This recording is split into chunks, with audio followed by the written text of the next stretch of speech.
Release Notes Highlights! Next, and this is a big one, you can now edit and sync exported invoices to QuickBooks Desktop. So it is now possible to make changes to an invoice after it's already been exported and then sync those changes back to QuickBooks. And this is a feature that people have been asking about for forever. Now, a couple things to note is that right now it does only work with QuickBooks Desktop. And this is currently a gated feature, meaning you'll have to ask your CSM to enable it for you. Once it's enabled by your CSM, there will be a new available permission for all of your employees. That permission is called Allow Edit and Update of Previously Exported Invoices. Once that permission is enabled, when looking at an invoice, you'll notice this new field at the top that says Sync Status. Now, before the invoice is actually exported, you would expect that sync status to be NA. Now, when looking at an exported invoice, you'll notice that even though the invoice is exported, you still have your edit pencil and delete options. And if you click into Update Invoice Details, you'll notice those fields are still editable.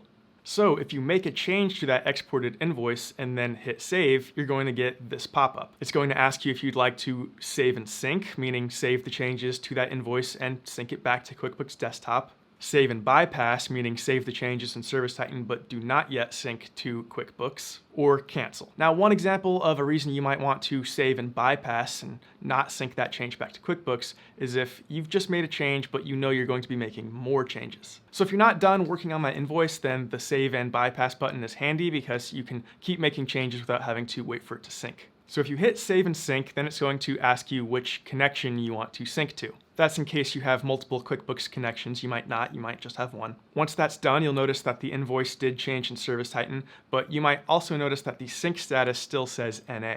That is because right now, at the time of releasing this video, the page does need to be refreshed for the sync status to update. Another thing to note is that the sync could take anywhere from a single second up to 2 minutes. So if you refresh the page and it still says NA, no need to worry unless it's been more than 2 minutes. Okay, now let's say that you chose save and bypass because you had more work to do on that invoice.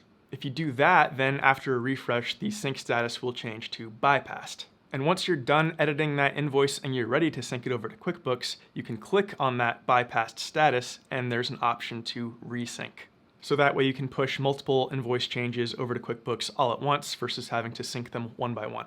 Now, another possible sync status is action required. And that one shows up if there's like an export error. So if you click on that action required status, you'll get a little modal, a little pop-up telling you what the error is, why it failed. And from that modal, you'll have the two options to either bypass the update or resync and try again after you've fixed the problem. Also from that modal, you'll have links to the export error report, as well as a link to the knowledge base article that will break down what your error means. But yes, definitely a very handy and much anticipated feature. So definitely let your CSM know if you're interested in having that enabled. Hey, thanks so much for watching, mighty kind of you. If you want to check out the full release notes video, here's a link to it right around here. Or if not, here's another video I think you might enjoy. I'm just gonna sit here and stare at you till you pick one. That's right. Go on. Okay. Interesting choice.